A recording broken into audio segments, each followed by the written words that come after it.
Am I the asshole for ruining my 5-year-old stepdaughter's funeral because she ruined my wedding?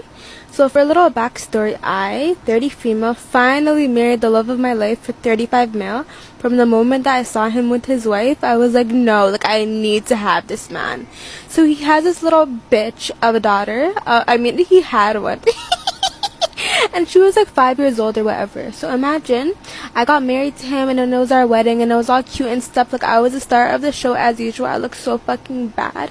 Like I looked so thick in my wedding dress, okay? Anyways, so I'm in the middle of my vows and he's in the middle of calling me beautiful and I hear choking noises.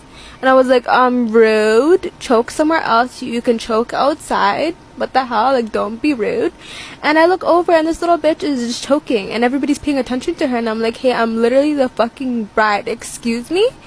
Like, no, take her outside and she can die out there because she's not dying on my wedding day.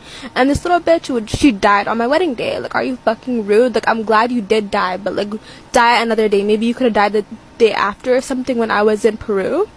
Anyways, yeah, so at her funeral, I was like, let me just ruin her funeral because she wanted to ruin my wedding by dying.